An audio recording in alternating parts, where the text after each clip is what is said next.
갑자기 내게 나타나준 너 난 아무 말도 할 수가 없었지 첫눈에 반한다는 이 Hi everyone! Marcy here! Welcome po sa aming YouTube channel. Sana matapos ko tong vlog na to. So, ayan. May flex lang ako sa inyo, guys. May gusto kong ipakita. Ayan. Diba sobrang nakakatuwa ng tanawin sa likuran ko? Amazing! Wow! Diba? So, sinong may gawa niyan? Yung asawa ko po. Kakauwi lang namin sa bahay. Yung mga kids din. So, pag yan yung nadatnan nyo, matutuwa ba kayo, guys? Or maiiyak? Comment niyo yung emotion nyo or yung magiging feelings nyo. Pag ganun yung madadatnan nyo, ganito itsura, tingnan nyo. Ayan, may isang gabundok na tiklupin. Tapos, ayun naman, hindi ko alam kung ano yan, display ata yan. So, ganito yung nangyari. Namili ata siya sa online shopping ng mga damit ng anak niya. So, kwento muna tayo. Anak niya para sa spring. So, alam nyo ba, nauna kasi ako guys sa school kanina, pumasok ako, naglakad lang ako. Kaya hindi ko alam yung mga kaganapan. Siguro, kaya niya nilagay sa sahig yung mga damit para pagpasok ng anak niya, ng mga anak niya, makikita nila, di ba? Surprise! Ganun. Kaso nga lang, yung mga bata, wala naman silang pakialam sa mga bagong damit. Wala. China, so, do you like your new clothes? Diba? Ganun lang. Buti sana kung pati ako dinamay sana, 'di ba? Kahit man lang isang damit. Kaso wala. Mapapasana all ka na lang. And imbis na sana tiniklop niya na lang, ayan, nilagay niya diyan. Sobrang nakakatuwa talaga 'tong asawa ko kahit kailan. Pero thankful na rin kasi, 'di ba? Pinag-shopping niya yung mga anak. Nakatipid ako, guys. Kalain niyo 'yun. Ang dami pa naman ito. So ayan, for spring para kay Sawu. So, do you like this? Do you want me to wear this? Do you think it's fit to me? No, it's not? Are you sure? I will try. Can I wear this? No? Parang hindi mo siya natutuwa. Oh, it's fit! Look!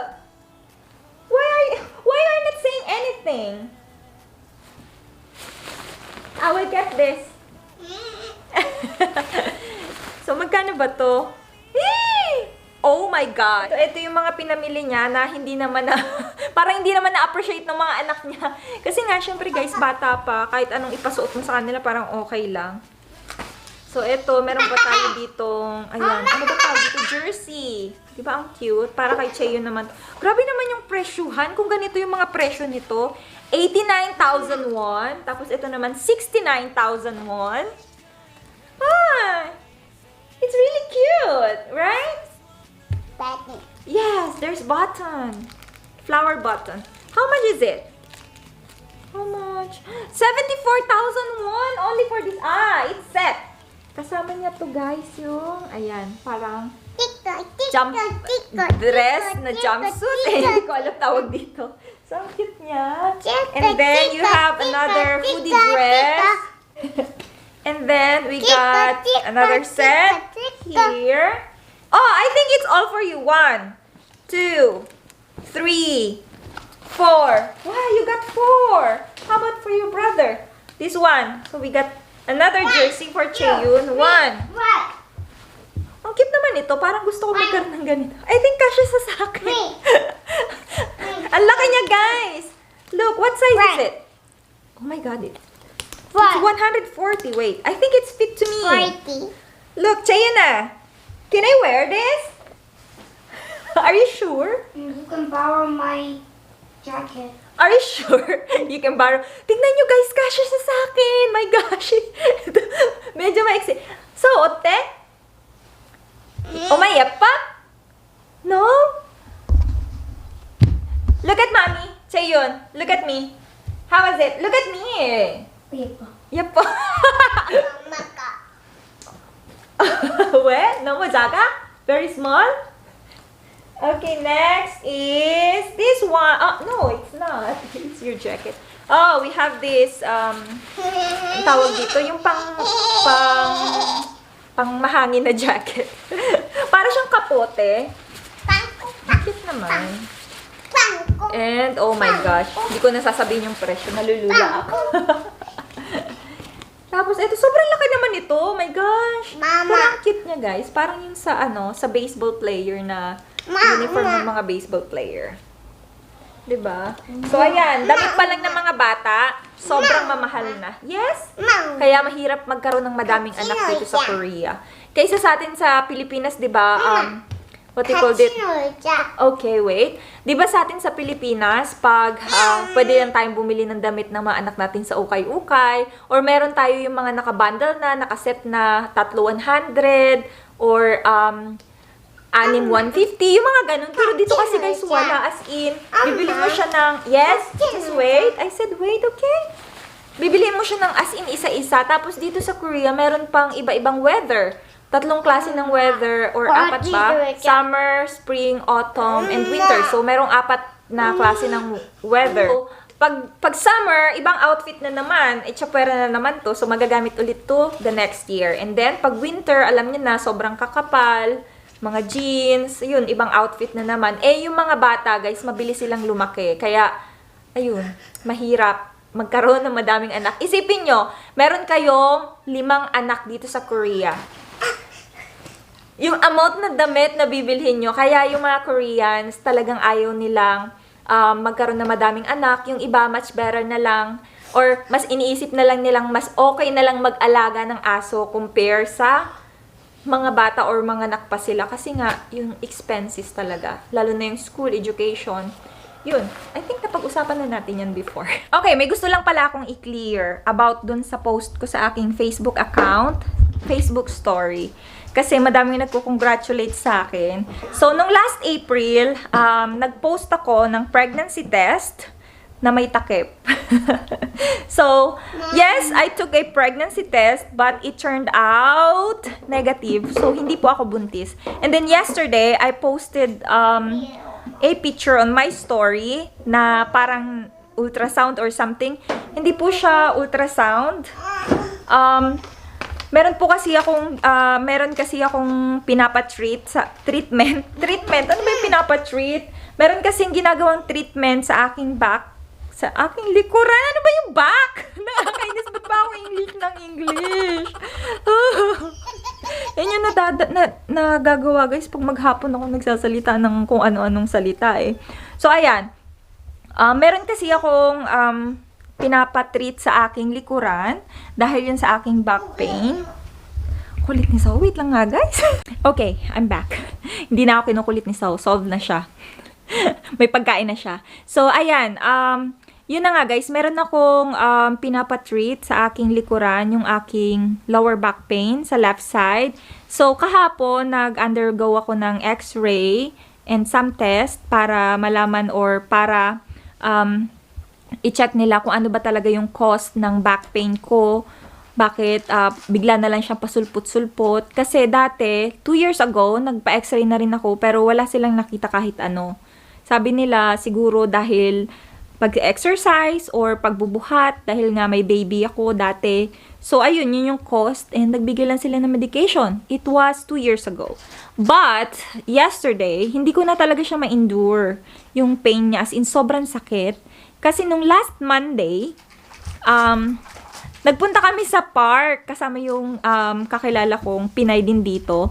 Nagpicture-picture kami and then habang nakaupo, pag biglang tayo ko, as in bigla na lang siya sumakit, hindi ko na maihakbang yung paa ko, as in talaga sobrang sakit. Tapos pag mauupo ako, ayun, nagtitrigger as in, out of 10, siguro yung pain niya nasa 8. Kaya ayun, pumunta na talaga ako sa hospital. Ayun na nga, nagpa-x-ray ako. And may nakita silang mass na 1.8 cm sa left side, sa left hip ko. So, ayun, yun yung isa sa nagtitrigger ng pain kasi daw parang namamaga siya. So, kailangan kong mag-under sa kailangan ko mag-under ng medication and then after 6 months, magpapa-check up ulit ako or i-check daw ulit nila kung ano nang mangyayari doon sa mass na na-develop sa aking hip bone or sa may aking left side, yung sa hip part, lower back. So, ayun. And then, isa pa na nakita nila sa x-ray na siguro maaaring nagtitrigger or bakit lagi ako nakaka-experience ng back pain is dahil yung spinal cord ko ay hindi normal. Hindi siya guys, scoliosis. So, medyo weird yung sa akin kasi normally, yung normal na tao, meron lang tayong 33 yung bone. Nakalimutan ko tawag doon. Sinabi na yun ng doktor. Basta yun, yung, di ba yung likod natin, meron tayong mga buto-buto. So, simula sa taas, pababa, meron tayong 33. Yun yung normal. Pero kasi sa akin, 36 guys. So, meron akong 36 na bone. Basta, 36 na buto sa aking spinal cord. Ayun. So, yung normal is 33, 34, ganon, 35. Pero ako, parang sobra ata ng dalawa. 35, 36, ganon. Kaya pag naglalakad, pag nagbubuhat ako, tapos pag nauupo ako ng matagal, ayun, nakakaramdam ako ng back pain. Mabilis akong makaramdam ng back pain. Kaya, yun. Pero wala namang special about sa pagkakaroon ng 36 na spinal bone. Wala naman daw special doon. Ano lang, ayun nga, yung parang madami kang mararamdamang mga sakit-sakit sa katawan. Kaya bawal ako mag-gain ng weight. Kailangan mag-exercise ako para ma-tighten para ma-tighten yung aking mga buto-buto, yung muscle ko, para mahawakan niya yung mga buto-buto ko. Tapos yung gap daw ng aking spinal cord, 'di ba? Dapat magkakadikit sila ganyan. Tapos yung sa akin, medyo may distance. Ayan, malaki yung agwat nila, lalo na pagdating dito sa may lower part, yung ika-35 and 36 na backbone or spinal cord bone. Di ko alam yung right term dun sa mga ganon. Ano siya, malayo yung agwat niya, malayo, as in, ayan, magkalayo sila. So, ayun, kaya meron daw chance na magkaroon ako ng disc dysfunction.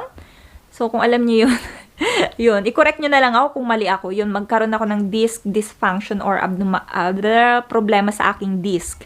Yung disc is yung nasa pagitan ng buto ng ating spinal cord. So, maaaring magkaroon ako ng problema pag hindi ko daw iningatan yung aking sarili. So, yun guys, hindi po ako buntis. Yung mga friends ko sa Facebook na nagko-congratulate sa akin. Sorry guys. Ano po yun? Yung treatment, ayan, nilagay ko dyan, makikita nyo kung ano yung treatment na yun. Parang kuryente siya. Kinukuryente nila yung part kung saan yung masakit na part para medyo mabawasan yung sakit na nararamdaman ko. Tapos, meron din silang ginawang parang massage. Minamassage nila. Tapos, pinahiga rin nila ako sa mainit na higaan. Yung as in, sobrang init talaga. Yung tipong parang masusunog na yung balat ko, ganun. Tapos, ano ba yung treatment? May in-inject din pala sila sa akin na parang nakadextrose siya. Hindi ko kasi alam yung mga tawag, guys, kasi yung doktor, hindi rin siya marunong mag-English. So, yun yung mga na-experience ko. Again, hindi po ako buntis. Ako'y may nararamdaman lamang. Pero hopefully, sana maging okay na ang lahat. Sana maging okay na yung pakiramdam ko. Kasi hanggang ngayon, as in, puro yung gamot lang yung tinitake ko para, ayun, mabawasan yung sakit. Kasi kung hindi ako magtitake ng gamot, kagaya nung last 3 days, as in, wala akong iniinom. Kasi hindi ko pa nga alam kung ano yung gagawin ko, kung anong gamot yung kailangan ko inumin. So, naglalagay lang ako ng PAS. Alam niyo yung nilalagay ng matatanda pag masakit yung buto-buto, ganun. So, ayun, kaya nag-decide na akong pumunta ng hospital. And finally, they gave me a medicine. And ayun, nakakatulong naman siya. Kaso nga lang, lutang ako lagi.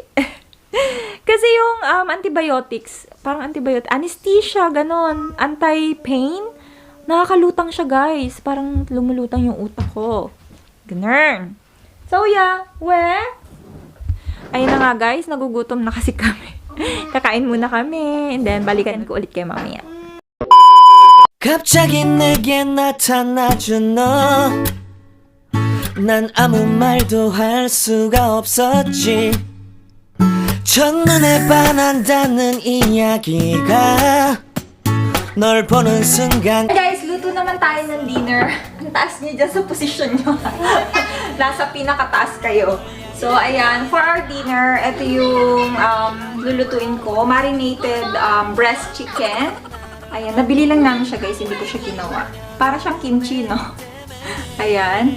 And then, for the side dish, by the way, lalagyan ko na lang or hahaluan ko na lang siya ng mga gulay, kagaya ng cabbage and carrots, para magmukha naman siyang masarap. Tapos, for the side dish, o di ba bongga, quail egg. Tapos, may natira pang 2 itlog dito. Ay, kita nyo ba? quail egg. Ang gagawin ko naman dito ay lalagyan ko siya ng soy sauce. Gagawa ko ng sauce para dito. Hindi ko lang alam kung nagawa ko na ito dati. Parang nagawa ko na parang hindi. I'm not sure. So, ayan. Ang tawag sa side dish na to ay keran mayak. Mayak. Yung mayak, guys, sa Korean ay drugs. Pero yun yung pangalan niya, egg drug. Pero yun nga. Keran mayak siya. Mayak yung pangalan niya. So, ayan. Ito yung side dish na rin. Di ba bongga?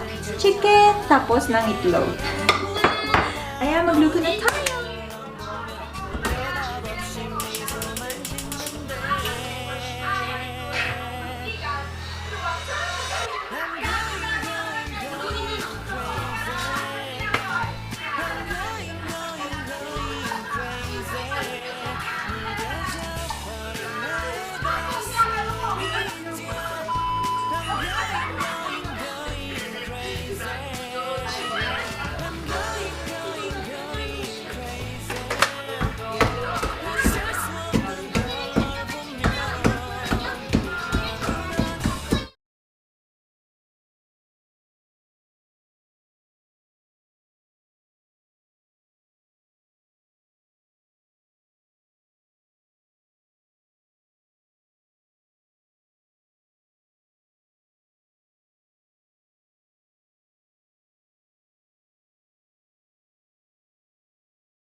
天下雨了，给了你一把伞，不记得今天还姗姗来迟，笑着对我说没有，还期盼你突然送惊喜给我，把雨伞放在我身后，着迷你自由自在想。 2,000 years later. So, good morning! Hindi na ako nakapag-outro kagabi. So, eto na yung nilinis ko. Diyan ako natagalan, guys, kaya hindi ko na natapos yung vlog ko. Ayan! Maaliwalas na siya. Doon na lang sa room namin. Yun na lang yung aayusin ko. Ayun, umiiyak na naman si Donya So. Tapos nilipat ko yung computer table dito sa malapit sa sofa. Dinagdagan ko rin ng mga halaman. Diba? Ayan, and etong table namin, may iniisip ko kung tatanggalin ko na siya dito. Hindi na ako natutuwa. So, ayan, pag medyo umokay-okay na yung likuran ko or yung lower back ko, aayusin ko yung table. Tapos, ayun, dun ko nilagay yung maliit na table or yung glass table na nanggaling dito.